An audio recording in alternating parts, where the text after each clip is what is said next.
أعزائي المشاهدين، من آخر نقطة بين العراق وسوريا، وهذا قدامكم الحاجز الكونكريتي مع سماحة السيد أبو حبيب الصافي. حياكم الله أيها المجاهد. أنا قبل ما أحكي أريد طلب خادم حبيبي سيد، أريد الله أبوسك يحفظك على هاي شهامتك. شكرا جزيلا. وهذا الإعلام، الله يحفظك وهذا سيدنا. المدون الحقيقي اللي ينقل ومجاهد بالواقع نتعلم من عندك وفي المواقع، نتعلم من عندك. لذلك تستحق كل الحب والتقدير والاحترام. شكرا سيدنا.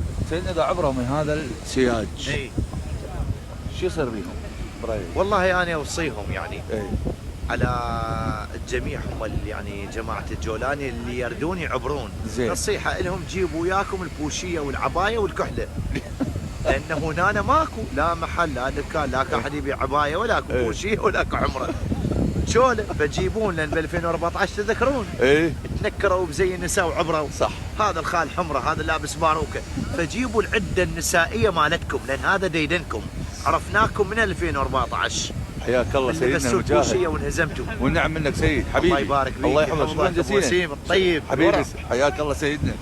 وللمدى المشاهدون اعزائي المشاهدين، ابناء الحشد الشعبي ورايه الحشد الشعبي، اليوم كاميرا وكاله الانباء العراقيه المستقله تتواجد على الحدود العراق الغربيه وحسب توجيهات الدكتور محمد البدري لنقل امن وامان اللي وفرته قواتنا الامنيه وحشدنا البطل. وكالة الأنباء العراقية المستقلة، الصحفي أبو وسيم المعلم. يا ول أنت ما عاد تستحي على شرفك، ما عاد تستحي على هالقندرة اللي حاطها على راسك، مدري الخرية اللي حاطها على راسك.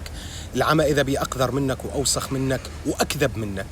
أمتى السوريين بال 2014 راحوا لعندك لحتى كنتوا أبطال عليهم؟ بال 2014 كلابكم ميليشياتكم اللي كانوا بسوريا، وخان طومان وخلصة يشهدوا شلون صارت بيهم مقتلة، شلون صارت بيهم مذبحة، شلون جثث كلابكم ترست الشوارع بريف حلب الجنوبي.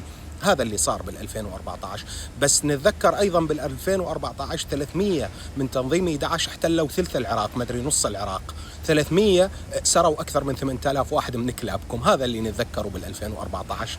أيمت راحوا السوريين على بلدك بال 2014 لحتى تعمل مراجل عليهم وبطولات؟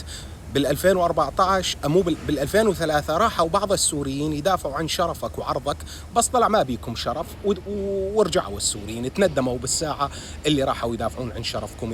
يا خونة يا عملاء، تفيه على شرفك إذا بيك شرف. لقاها سالفة عاد كل شوي ينزل فيديو من الحدود السورية، يلعن أبو عمامتك، أبو عمامتك يلعن أبوها.